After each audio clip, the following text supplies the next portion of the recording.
Yo también quiero agradecerles sus oraciones.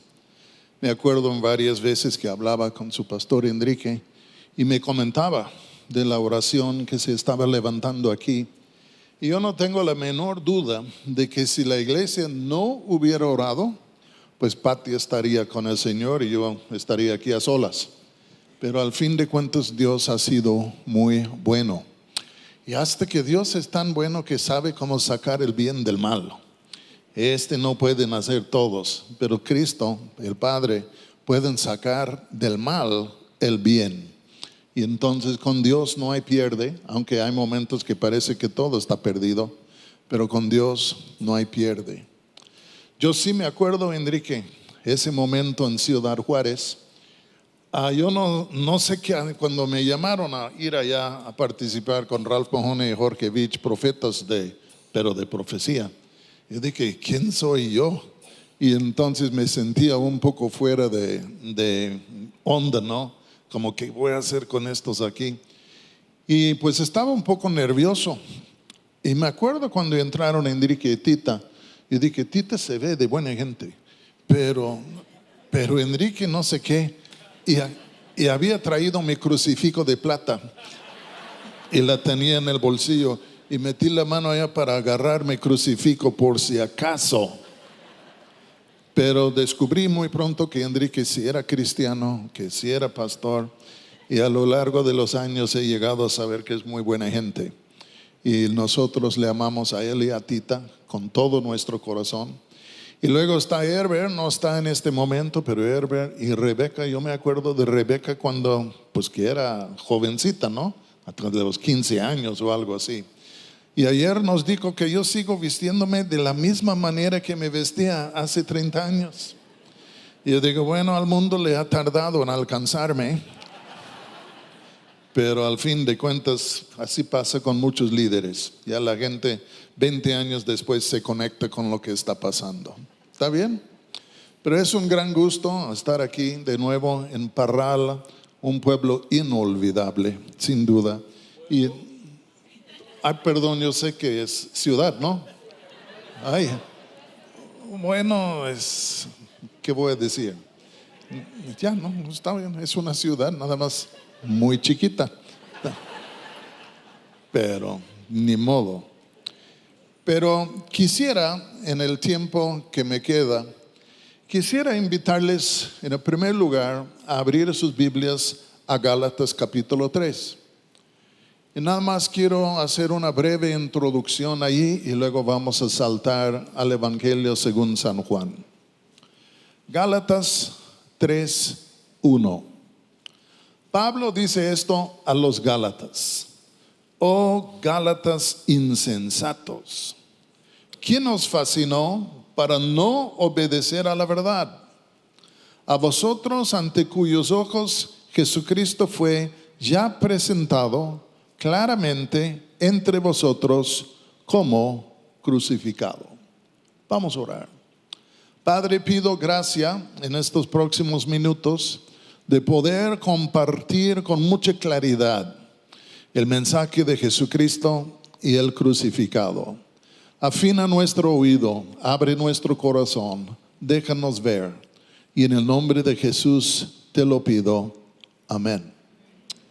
En los Hechos 13:14, Pablo, juntamente con otros, se fue a lo que eran sí Pablo y Bernabé. Fueron a diferentes provincias romanas y entre ellas era la provincia de Galacia. Y ellos se fueron allá no para turistear, sino fueron allá para predicar el evangelio en lugares en donde nunca se había predicado antes. Y aquí Pablo está un poco consternado con ellos, porque ellos habían recibido el mensaje, pero ahora estaban tambaleándose con doctrinas raras y falsas, que le daba cierto temor que podrían hasta abandonar la fe o tropezar en su fe. Entonces él les escribe esta epístola. No tenían teléfono, no tenían internet, no tenían cosas así. Entonces él les manda una epístola, una carta. Y les regaña diciendo: oh Gálatas insensatos, ¿quién os fascinó para no obedecer a la verdad? Y fíjense lo que dice: y está hablando del momento cuando Él estuvo entre ellos, está hablando de su manera de predicar, el mensaje que predicó y los resultados. Pero dice de aquí, oh Gálatas insensatos, ¿quién os fascinó para no obedecer a la verdad? A vosotros, ante cuyos ojos, dice él, ante cuyos ojos Jesucristo fue ya presentado claramente entre vosotros como crucificado. ¿Cómo fue presentado? Fue presentado como crucificado. Porque el mensaje para Pablo era esto: Cristo y Él crucificado. Entonces la punta de lanza de lo que él predicaba era el hecho de que Jesús fue crucificado en el Calvario por nosotros, por nuestros pecados, y dice ante cuyos ojos fue presentado. Pues ellos no le vieron a Jesús, oyeron cuando Pablo predicó, pero él no dice que oyeron, sino aquí dice ante cuyos ojos vieron. Yo creo lo siguiente, disculpen lo que voy a decir, pero creo que hay momentos cuando uno predica y predica el Evangelio que bajo la unción del Espíritu Santo puede venir una transición. Y no es tanto que la gente ya está oyendo, aunque la fe viene por el oír, pero no es tanto que están oyendo, es como si estuvieran viendo, visualizando lo que el predicador está diciendo. Porque aquí está hablando un grupo de personas y Jesús unos 20 años antes había sido crucificado. Pero dice que cuando prediqué, es como que Jesucristo fue presentado, crucificado ante vuestros ojos. ¿Y qué quiere decir? Que cuando predicamos de Jesucristo, Dios quiere venir por el Espíritu Santo, el Espíritu de verdad, y quiere como abrir nuestros ojos, nuestro espíritu, nuestro corazón, para que no solo estamos oyendo, sino que en alguna manera estamos viendo. Y alguien ha dicho que un buen predicador puede convertir los oídos de los que le oyen en ojos, porque comienzan a ver. Y entonces, habiendo dicho esto, ahora les invito a que vean en sus Biblias el Evangelio según San Juan, capítulo 19. Yo no sé de ustedes, pero voy a confesar mis pecados. Yo sé que no debemos tener favoritos entre nuestros hijos, tampoco entre los nietos. Pero también se dice que no debemos tener favoritos entre los libros de la Biblia. Yo soy un pecador. Yo tengo que decir que aunque admiro mucho a Mateo, Lucas y Juan, hay algo, Mateo, Marcos y Lucas, hay algo en Juan que me atrae, que me llama la atención. Se me hace como un cenote ahí en Yucatán y echas un clavado y no tiene fondo el cenote. Y ya estás sí, nadando en las aguas tan claras y tan frescas de lo que dice la Escritura. Y en el capítulo 19 encontramos ya la narración de la crucifixión de Jesús. Juan narra todo, no narra el nacimiento, pero el inicio del ministerio de Jesús, sus milagros, sus enseñanzas, la última cena, ya que Jesús fue arrestado, luego se fue a Getsemaní, luego ya, etcétera, delante de Pilato. Y Juan termina narrando que Jesús fue condenado por el concilio alto de los judíos, condenado por los sumos sacerdotes, condenados y hasta por Pilato condenado, y todos dijeron muerte.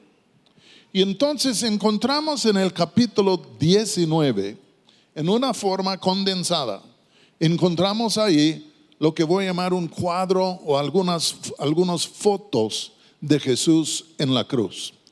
El otro día estaba leyendo el capítulo 19 y decía, wow, casi parece que un reportero está al pie de la cruz, ya con una cámara y un micrófono, y está filmeando todo y está comentando sobre cada reporte, sobre cada cosa que habla. Y en el capítulo 19, versículo 17, dice lo siguiente: a él, cargando su cruz, salió al lugar llamado de la calavera, y en hebreo Gólgota, y allí le crucificaron, y con él a otros dos, uno a cada lado y Jesús en medio. Ya le habían tomado preso, ya le habían juzgado, ya le habían golpeado, ya le habían azotado, ya en sí lo llevaron al Calvario. Y aquí encontramos lo que pasó. Dice, a él cargando su cruz, salió al lugar llamado de la calavera, en hebreo Gólgota, y allí le crucificaron. ¿Por qué le crucificaron? Porque le habían condenado a la muerte. Como él era un malhechor y merecía morir bajo la ley. Y dice, allí le crucificaron, y con él otros dos, uno a cada lado y Jesús en medio. Yo no sé si hayas tenido la curiosidad de preguntar cómo es que crucificaron a las personas. Porque en sí era el método de ejecución para casi la mitad de la sociedad romana, porque todos los esclavos, que era un 51-52%, eran sujetos a lo que podría ser la crucifixión, y los otros, que eran hombres y mujeres libres, era prohibido, no les pudieran crucificar. Pero aquí están crucificando a Jesús como si fuera un criminal común y corriente. No están reconociendo su gloria, no están reconociendo su persona, no están reconociendo muchas cosas de él. Y dice, a él cargando su cruz en cruz, salió, y luego dice, y allí le crucificaron. ¿Cómo lo hicieron? Lo que hacían es esto: traen una cruz hecha de madera, ustedes saben esto, tiraban la cruz sobre el suelo, acostaban la cruz en el suelo.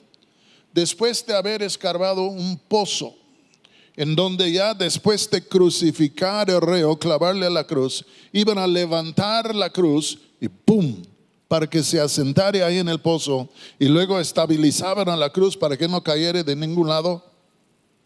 Ya estaba el preso, el crucificado, 1 día, 2 días, 3 días, hasta por fin falleciere. Y entonces lo que hicieron con Jesús, lo llevan ahí, tiran la cruz por allá, un escuadrón de 4 soldados, un centurión y otros 3, y tiran la cruz allá, y luego las manos y los pies le clavan a la cruz, y luego ¡pum!, estabilizaron a la cruz, y ahí lo dejaron, y ahí va a estar hasta perecer, hasta fallecer. Y esto es lo que pasó. Pero hay 4 fotos, 4 cosas que Juan relata en cuanto a cosas que ocurrieron alrededor de la cruz o en la cruz. Y son las 4 cosas que yo quiero ver en esta tarde. Dice que le crucificaron ahí, a cada lado uno, y Jesús en medio. Y luego lo primero que encontramos, si hubiera habido un reportero allá, él habría dicho: disputa al pie de la cruz de Jesús entre los sacerdotes y Pilato. Y aquí dice lo siguiente, 19: escribió también Pilato un título que puso sobre la cruz, el cual decía: Jesús Nazareno, Rey de los judíos. Y muchos de los judíos leyeron este título porque el lugar donde Jesús fue crucificado estaba cerca de la ciudad. Y el título estaba escrito en hebreo, en griego y en latín. Dijeron a Pilato los principales sacerdotes de los judíos: no escribas Rey de los judíos, sino que él dijo: soy Rey de los judíos. Estaban disputando aquí en un letrero que Pilato hizo, en donde él escribió lo que era el crimen de Jesús. Porque los romanos, al crucificar a alguien, traen una tabla, algo así, y sobre la tabla literalmente escribieron el crimen. Él está muriendo, ¿por qué? Porque era asesino. Él murió ya porque robó esto. Él murió para tal. Y entonces, cuando Pilato, el gobernador, él que era autorizado para darle la muerte, cuando él toma la tableta y pone ahí el cargo en contra de Jesús, él escribe esto: Jesús Nazareno, Rey de los judíos. pues los sacerdotes y otros se molestaron. ¿Cómo es que te atreves a decir que él fue el rey de los judíos? No le reconocemos de rey, no le aceptamos de rey. Habría sido mejor si hubieras escrito allá, él dijo que fue el rey de los judíos. Porque ellos no creían que Jesús era el rey de los judíos. Por eso lo crucificaron. Y Pilato, fíjense muy bien, no es que él creía que Jesús era el rey de los judíos, sino que él estaba picando a los judíos, estaba burlándose de ellos, estaba queriendo insultarles a ellos. Entonces escribe allá, Jesús Nazareno, rey de los judíos. Mira este hombre débil, crucificado, sufriendo, él es el rey del pueblo de los judíos. Y había un pleito. Yo no creo que Pilato en verdad creía que Jesús era el rey de los judíos, pero voy a decir, yo creo que Jesús le daba nervios. ¿Por qué? Porque en el mundo antiguo había muchos mitos y tradiciones de mortales. Tú y yo somos mortales, que en algún momento maltrataron a un Dios disfrazado de ser humano, hicieron sufrir a un Dios disfrazado de humano, y estos dioses siempre se vengaban, siempre venían en contraataque. Y ya cuando Jesús dijo, no, pues mira, yo no soy de este mundo, yo vengo de arriba y tantas otras cosas, se inquietó. ¿A quién voy a crucificar aquí? ¿Qué está pasando aquí? Y como que ya, si tú lees muy bien, como que Pilato quería escapar de esto porque estaba incierto en cuanto a quién era Jesús. Y los judíos, cuando vieron a él que quería echarse por atrás, le manipularon. Y le dijeron, entonces tú no eres amigo de César. Si fueras amigo de César, lo crucificarías. Pero tú estás dispuesto a dejar libre a un hombre que dice que es un rey.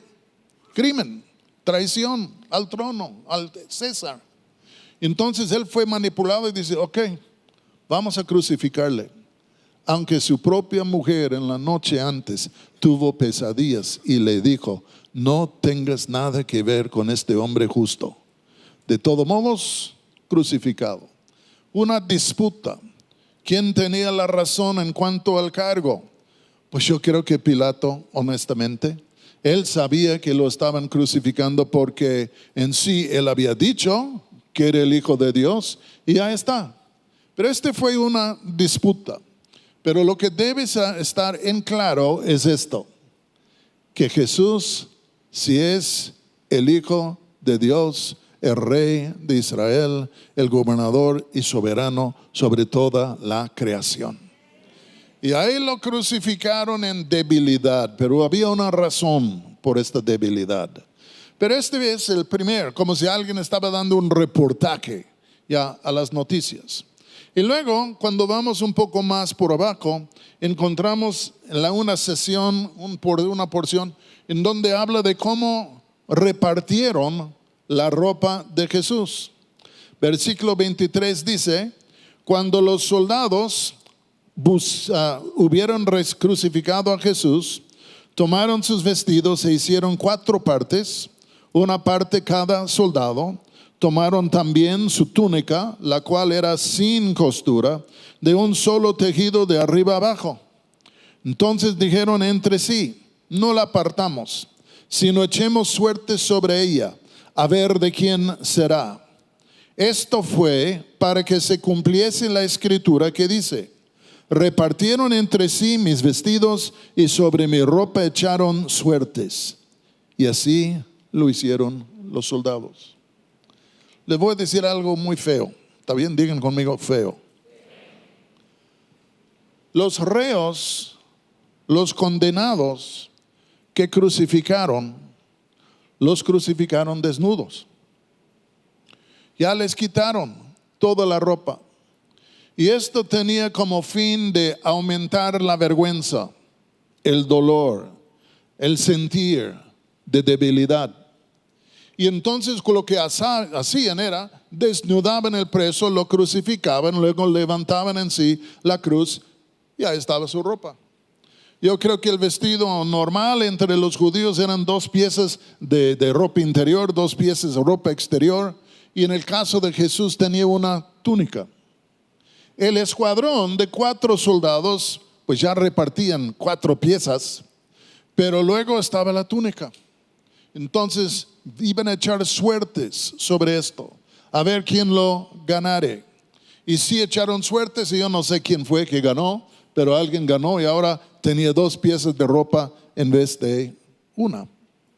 Pero interesantemente, cuando ellos ya le han crucificado y están repartiendo su ropa y ya terminan con esto, Juan dice algo muy interesante en el versículo 24. Dice, esto fue para que se cumpliese la escritura que dice lo siguiente. Tiempo. Es que se me metió una mosca. Estaba bien grande. Y también anoche mi esposa estaba practicando su karate, me dio uno aquí. Y es difícil, es difícil. Pero de todos modos dice, entonces fue, versículo 24 al fin, entonces fue para que se cumpliese la escritura que dice, repartieron entre sí mis vestidos y sobre mi ropa echaron suertes. Así lo hicieron los soldados. Repartieron su ropa. Y luego Juan dice, esto es lo que dijo la escritura. Esto es lo que se profetizó en el Salmo 22. Hablando de aquel que iba a venir y ser el rey. Aquel que iba a venir y ser el Salvador. Que iba a ser dado muerte en alguna manera. Y que iban a repartir su ropa. Entre otros. No las he contado yo. Pero yo me acuerdo cuando estaba en la escuela bíblica en el milenio pasado. Y me acuerdo que alguno de los maestros allá dijo esto. Que hay más que 300 profecías en el Antiguo Testamento referentes a Jesús. Y la mayoría se cumplieron en el día que fue crucificado. Pero al fin de cuentas Jesús no llegó aquí como, hola, ¿qué ondas? Sino que Él fue enviado desde la eternidad, tomó nuestra naturaleza, fue hecho carne, vino el Hijo de Dios encarnado y anduvo aquí ya como cualquier otro, pero siempre había un señalamiento sobre su vida, que Él era una persona importante, Él era una persona que iba a lograr algo que nadie más pudo hacer, que Él iba a venir como un rey, como un triunfante, como un salvador, como un redentor. Y cuando están así, repartiendo la ropa, y Juan está tomando nota de esto y lo está escribiendo, yo creo que él está diciendo, fíjense, este que fue crucificado como rey de Israel, es aquel que todos los profetas profetizaron. Él no es cualquier, es uno que como el Hijo de Dios vino de la eternidad, fue hecho carne, vivió aquí en el tiempo con nosotros. Y luego sí fue crucificado. Y sí ya regresó a otra dimensión. Pero así yo creo que un reportero había dicho, y un dato muy interesante. Repartieron su ropa y ustedes dicen que no, este fue profetizado probablemente por David hace 1000 años y se cumplió exactamente al pie de la letra. Yo no tengo profecías sobre mi vida diciendo que ya 1000 años antes Roberto va a nacer y Roberto va a hacer esto y Roberto va a hacer. Yo nada más soy un grano de arena en la playa, entiendan. Pero al fin de cuentas Jesús, fíjense bien, disculpen la palabra que voy a usar, Jesús fue una persona muy especial, diferente, cortado de otra tela. Y entonces ellos no le brindaron este respeto, no le entendieron así. Pero yo creo que lo que pasa con la obra de Dios en nuestra vida es que Dios viene, nos hace ver que Jesús sí es el rey, nos hace ver que Jesús es una persona muy especial, único, no hay otro como Él. Y yo creo que todo el cielo lo sabe, nada más nosotros no lo sabemos. Yo creo que hasta los demonios lo saben, pero nosotros no lo sabemos. Pero Jesús no es nadie ordinario. Jesús es alguien extraordinario. Y luego venimos a otro cuadro de Jesús. Y es muy interesante en el versículo 25. Se trata de Jesús y su madre. ¿Está bien? ¿Cómo se llama su madre? María. Dice aquí, estaban junto a la cruz de Jesús, su madre y la hermana de su madre, María, mujer de Cleofas, y María Magdalena. Cuando vio Jesús a su madre y al discípulo a quien él amaba, que estaba presente, dijo a su madre, mujer, he ahí tu hijo. Después dijo al discípulo, he aquí tu madre.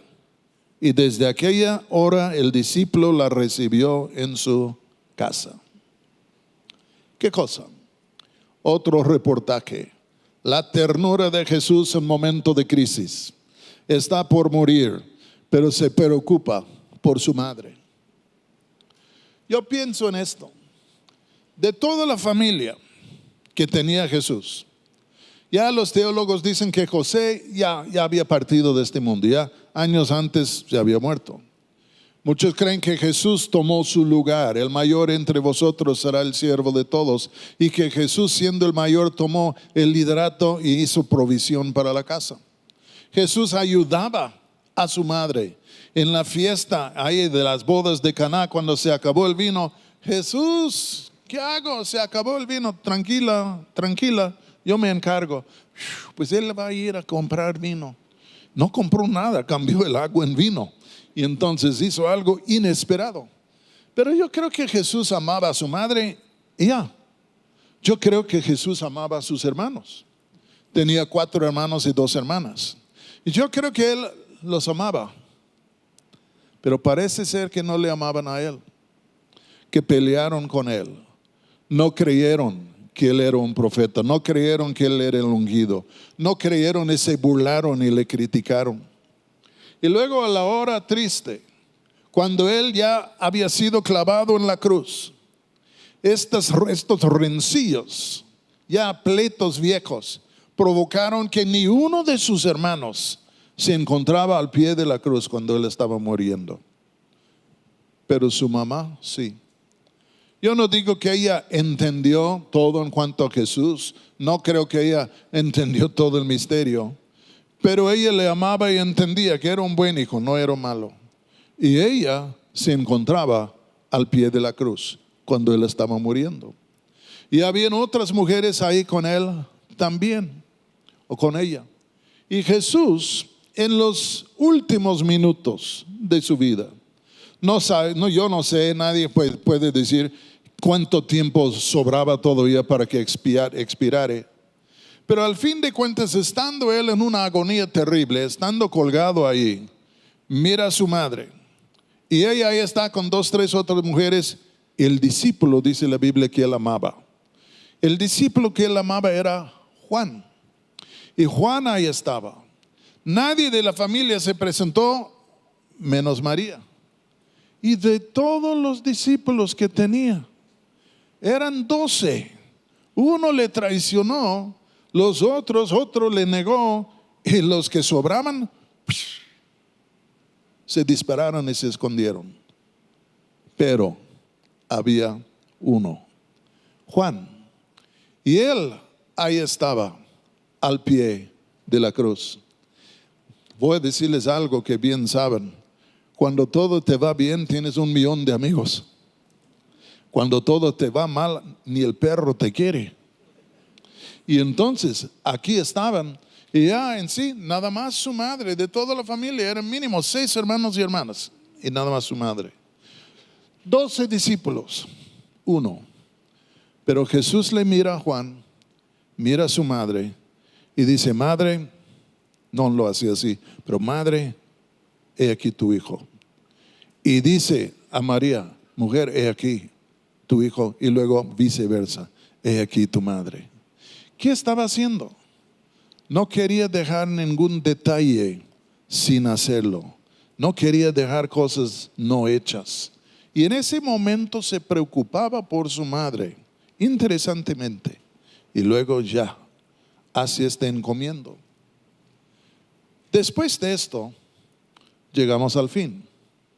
Y si quieren leer conmigo, aquí el versículo 28 dice, y estaba allí, perdón, es el 28.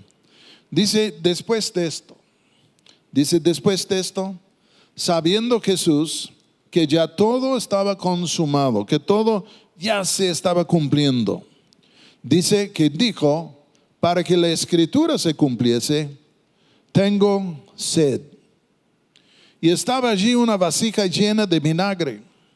Entonces ellos empaparon en vinagre una esponja y poniéndola en un hisopo, se la acercaron a la boca. Cuando Jesús hubo tomado el vinagre, dijo, consumado es. Y habiendo inclinado la cabeza, entregó su espíritu. Hace un mes, 6 semanas, celebramos Semana Santa.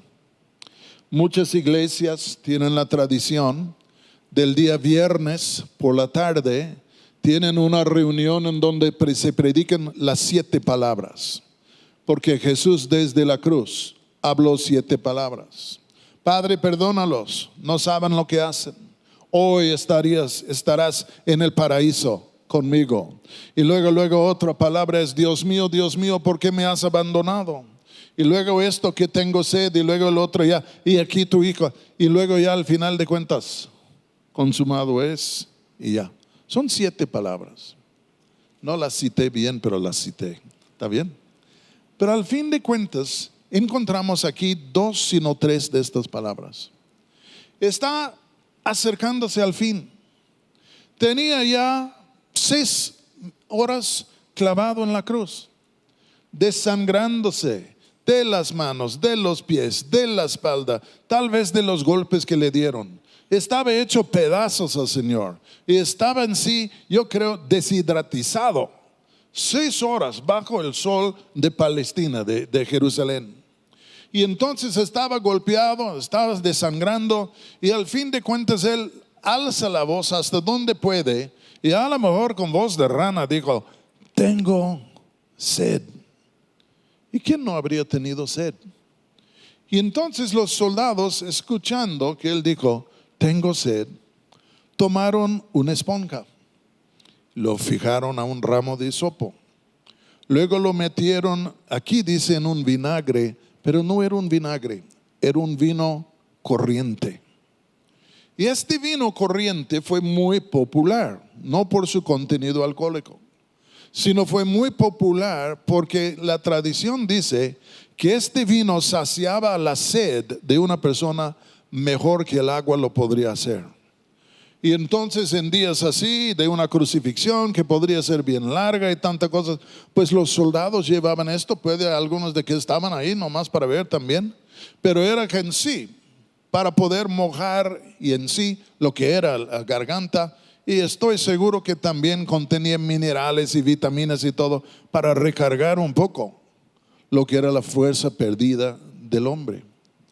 Y Jesús ahí está, bajo el sol, bajo todo esto, y dice, tengo sed. Y yo creo que todos estaban pensando, bueno, ya, la crucifixión, y era la crucifixión. Pero dice, tengo sed. Y le dieron algo con una esponja. Y yo puedo imaginar que adentro de 5 minutos o menos, que de pronto no solo sentía la garganta, ya mojada, voy a decir, y de pronto también que comenzó a sentir tal vez un surgimiento nuevo de fuerzas o de energías. Yo no digo de mucho, pero algo que lo levantaba. Y dice aquí, después de esto, sabiendo Jesús que ya todo estaba consumado, dijo para que se cumpliese lo escrito, tengo sed. Y estaba allí una vasija llena de vinagre.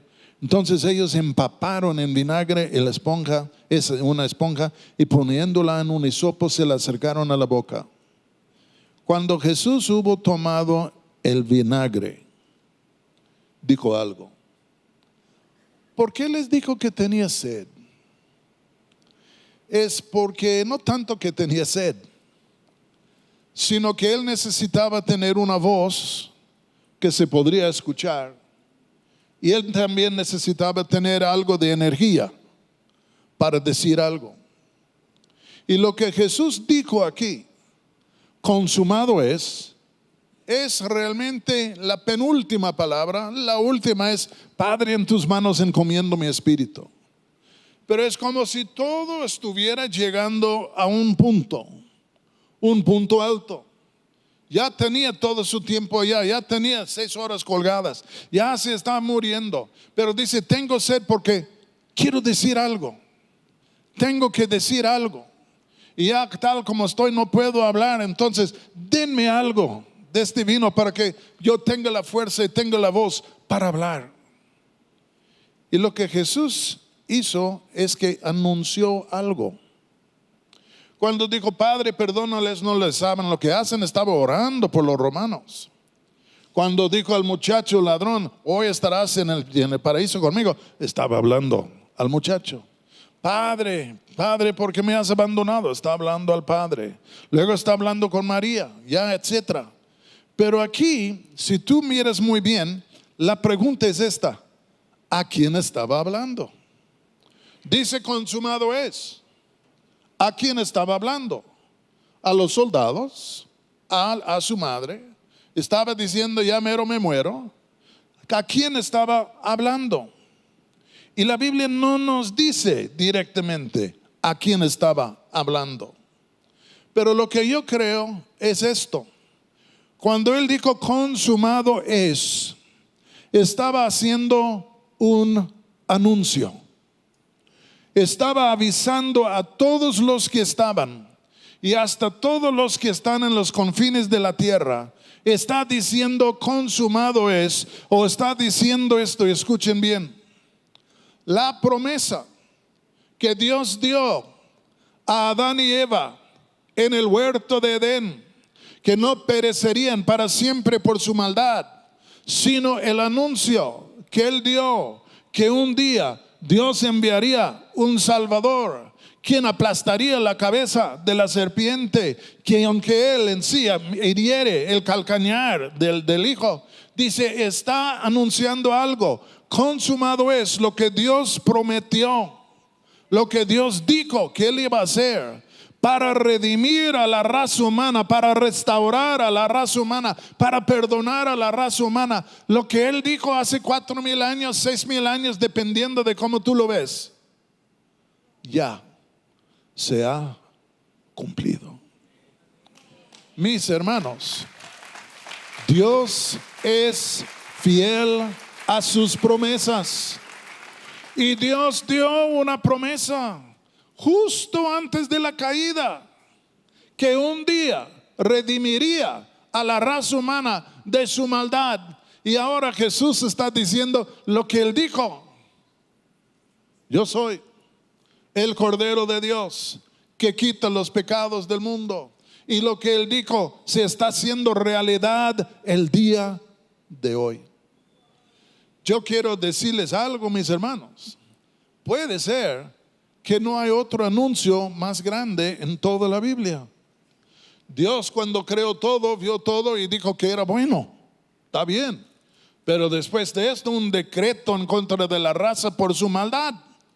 Pero luego con una promesa venidera de que un día vendría alguien a arreglar la situación y cambiar la situación, para que todos nosotros pudiésemos tener ya la oportunidad de alcanzar una salvación que no podríamos fabricar nosotros, sino que solo Dios lo podría hacer.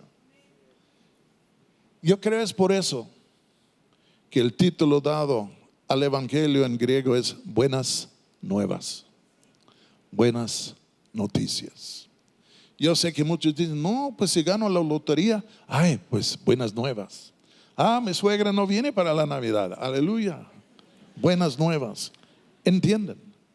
Pero en sí, pueden imaginar, pueden pensar ustedes en otro mensaje que podría ser más positivo y de mayor buenas noticias que el en sí del evangelio. No. Y estaba haciendo un anuncio que realmente es un anuncio para cada ser humano que ha vivido, que vive y que vivirá, que hay una salvación en Jesús. Y esto revela qué tan torcido es el hombre. Yo me acuerdo cuando me comenzaron a hablar del Evangelio, lárganse, no me digan esto. Me acuerdo un día un cuate me estaba hablando, agarré un tabique y le di un tabicazo. Ya, en contra, despreciando, odiando, ya en sí, vituperando lo que es el Evangelio. Y digo, ¿qué tan burros somos? Porque el Evangelio no es una mala noticia. El Evangelio es una buena noticia, porque dice que Dios hizo lo que nosotros no pudimos hacer.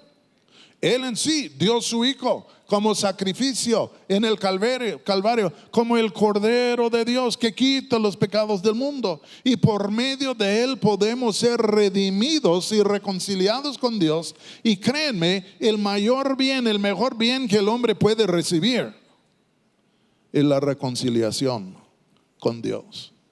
Oh, no, hermano, yo quiero ganar en sí la lotería. Pues primero te van a echar unos impuestos terribles y otros les van a transar, y luego van a venir todos tus parientes y te van a dejar pelón si no en deuda.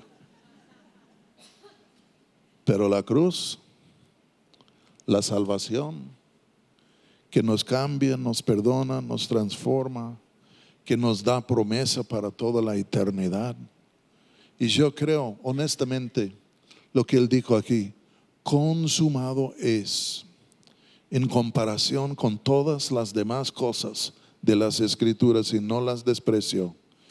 Pero yo creo que este es el anuncio más grande, hermoso, poderoso que se podría hacer. ¿Me estoy explicando bien? Escuchen, todavía tengo 3 minutos. Dijo Jesús, después de su crucifixión, después de resucitar, antes de ascender al cielo, Jesús reunió a los discípulos y les dijo algo: id y predicad el Evangelio a todas las naciones. Evangelio, griego, buenas noticias. Ve y predica a todas las naciones que consumado es, que se cumplió la promesa, la provisión está, hay salvación para todos aquellos que quieren. Y vuelvo a decir, la proclamación del Evangelio no debe ser una mala noticia. ¿Cómo puede ser una mala noticia? Nos rescata del pecado, del diablo, del infierno y quién sabe cuántas otras cosas. Nos reconcilia con Dios y ahora vivimos en comunión con Él. ¿Cómo puede ser una mala noticia? Id y predicad el Evangelio a todas las naciones. ¿Qué hicieron los discípulos? Esperaron en Jerusalén hasta que cayera el Espíritu Santo. Y habiendo sido apoderados y armados con el poder del Espíritu Santo, se levantan y comienzan a predicar el Evangelio a todas las naciones. Yo no sé, tengo que buscar, no sé en dónde. Yo no sé cuántas generaciones hayan pasado desde la primera generación de los discípulos, pero han de haber cientos, si no miles de generaciones, yo creo. Y el plan de Dios es que el Evangelio se predicaría a cada generación. Tú y yo somos nomás eslabones en una cadena, ¿entienden? Ya nos vino el Evangelio, ahora nosotros lo tenemos, pero ahora nuestro deber es de compartirlo y predicarlo a la gente que viene después de nosotros. Y los que vienen después de nosotros también tienen el deber de pasar el mensaje a otros que están por venir después de ellos. Porque es de ir a todas las naciones.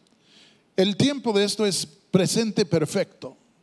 Como que una obra perfecta se logró. No tiene ningún desperfecto, no se va a desvanecer. La obra de la cruz es una obra perfecta, pero que tiene una presencia perfecta y duradera hasta siempre. Hasta siempre. Y entonces, Yo creo que algunos ya están sintiendo la emboscada. Mis hermanos, si Cristo murió, dijo consumado es, y tú y yo hemos tenido la oportunidad y la bendición de poder creer y aprovechar lo que Él hizo, y no digo en término malo, de aprovechar lo que Él hizo en la cruz para nosotros. Está muy bien. Pero ¿qué tal de los que vienen después? No puede haber una generación que cierra la boca. No puede haber una generación que tapa la boca. No debe haber una generación que se olvide de dónde vinieron, que les causa a no compartir el evangelio con los que vienen después. Yo me quedo maravillado. No sé qué pensar en cuanto a lo siguiente. Y si yo fuera Dios, yo no lo habría hecho así. Crean a la raza humana. Caín, él en su misericordia, en vez de lavar las manos de la raza, dice: voy a proveer una salvación, y a gran costo. Mi hijo se va a hacer carne, se va a ir a la cruz, y él va a proveer una salvación, y a gran costo. Entonces les voy a pedir que vayan y prediquen el evangelio a todas las naciones. Yo digo, ¿cómo es posible que Dios encomendó una obra tan importante y tan preciosa a la iglesia? Seres humanos olvidadizos, flojos, y como que nos retraemos muchas veces de predicar o de compartir la gloria de la preciosa obra de Jesucristo. La proclamación no se estanca con Dios, se estanca con nosotros. Nos distraemos, nos vamos por otro lado, y luego estamos nosotros desviados, distraídos con otra cosa, y hay un mundo que perece a gritos, clama en su desesperación. Ya en sí perecen y ni les oímos, no los vemos, no somos tocados por sus dolores. No hay interés porque estamos muy ocupados en otra cosa. La obra de la proclamación del evangelio no terminó cuando yo me convertí. La obra de la proclamación del evangelio termina cuando Él viene. Es un egoísmo de pensar que terminó cuando yo me creí. ¿Por qué? ¿Porque era yo la persona más importante de la raza? No, nada más un bruto entre muchos, disculpen que lo digo. Y al fin de cuentas, yo creo que lo que la iglesia necesita hacer hoy en día es volver a capturar una visión de la cruz. ¿Por qué vino Jesús? Por sobre todas las demás cosas, para entregarse en muerte para nosotros, para que pudiésemos alcanzar perdón, pudiésemos alcanzar regeneración, pudiéramos alcanzar la gloria de Dios. Capturar de nuevo una imagen, una impresión de la cruz, su poder, su importancia. Hablan de bombas atómicas y tantas cosas. Solo pueden destruir, pero no pueden recrear el corazón tuyo. No te pueden levantar de la mano de los muertos. No pueden producir una renovación moral en ti. Solo el evangelio lo puede hacer. Y hay tantas cosas que pensamos que son tan importantes, cuando realmente en la luz de la eternidad y la perdición de la raza humana no tienen ni una pizca de significancia. Ni una pizca. Y quiere decir que tenemos en ocasiones los valores equivocados, mal ajustados. Y yo creo, escuchen lo que voy a decir, va a venir una visitación de parte de Dios de nuevo a México y a las naciones. Pero les voy a decir lo que va a pasar. Lo primero que va a ser restaurado en la iglesia es la importancia de la cruz de Jesucristo. Porque sin la cruz no hay salvación. Sin la cruz no hay arrepentimiento. Y entonces Dios, yo creo que nos llama. Abre tu Biblia, por favor. Estudia, piensa, ora, medita. Deja las cosas secundarias en donde están y vuelve a contemplar la cruz y la obra gloriosa. Porque de todos los anuncios que han habido dados por Dios a este mundo, lo más importante, yo creo, es esto: consumado es. Lo que dije se ha provisto. Hay esperanza. Si yo les hiciera la pregunta, ¿a cuántos de ustedes les nació esperanza para tu vida el día que oyeron el mensaje de la cruz? Yo creo que todos levantarían la mano. Ninguna esperanza. Puerta cerrada, camino bloqueado, ya quién sabe cuántas cosas, y ya inútiles nosotros. Pero luego la cruz. Él murió para reconciliarnos con Dios. Él murió para que toda la abundancia de la gloria de Dios y el poder de Dios pudiera inundar nuestro ser y levantarnos de una muerte espiritual, ponernos sobre nuestros pies para que fuésemos en pos de Él.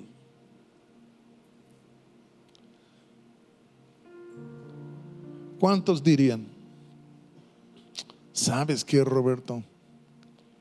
Siento que necesito ser despertado. Siento que algo sucede en mí que me sacuda para que yo pudiera comenzar a ver mejor cuáles son las prioridades. Yo creo que si hiciera esta pregunta, muchos de ustedes levantarían su mano, incluyéndome a mí. Señor, despiértame. Rompe las cadenas de las tinieblas. Rompe ya la ceguera en donde estoy. Déjame ver, por favor, lo que son las verdades eternas, las inmortales, si puedo decir, lo que vale. Levántame por encima, levántame más allá de lo que es este mundo. Permítame meter la cabeza ya en lugares celestiales para ver las cosas como tú las ves y de conformar mi vida a lo que tú ves y lo que es la realidad. No es dinero, no es carros, no es automóviles, no es fama, no es fortuna. Todas estas cosas son de este mundo y perecerán con este mundo. Lo que es importante es Dios, su Hijo, la gloria de la eternidad. Este es lo que dura para siempre. ¿Y por qué ir en pos de lo que no puede durar, olvidando lo que es eterno? Necesitamos alzar los ojos, abrir los ojos, clamar y decirle: Dios, dame una patada, haz algo. Porque el hombre, disculpen lo que voy a decir, es difícil que se despierta a solas. Es cuando Dios viene y nos comienza a sacudir y nos comienza a hablar. Yo digo: oh Dios, manda un terremoto de despertamiento a la iglesia. Y no te olvides que soy parte de la iglesia. Despiértame a mí también, porque estoy viviendo en un nivel abajo, muy carnal, muy natural, muy oscuro, ya lleno de problemas. Pero creo que hay otro nivel en donde me encajo contigo como despierto y colaborador tuyo en lo que es de proclamar el evangelio en todas las naciones. ¿Quién va a tocar a las generaciones venideras de los paralenses? Estoy tal vez inventando una palabra. ¿Quién les va a despertar? ¿Quién les va a predicar? Wow, sí. Yo creo que uno dice: pues yo me hago de voluntario. Es que Señor, despiértame, ayúdame, porque hay otras cosas de mayor importancia. Hay mucha prioridad. Puede ser que pensamos que el evangelizar no es de mucha importancia. La vida de cada persona que no conoce a Cristo depende de nuestro evangelismo. Y yo te puedo decir que tú puedes hablar con alguien y pensar, pues ni modo. Pero si ellos creen y salen y son trasladados de las tinieblas a la luz, del reino de este mundo al reino de Dios, y ya están delante del trono de Cristo, están pensando, qué bueno que vino fulano y me habló. Qué tan cierto es que qué hermosos son los pies de los que anuncian que traen buenas nuevas. Qué tan cierto es. El que te habló del evangelio no era un demonio, era un ángel. No era un hijo del diablo, era un hijo de Dios.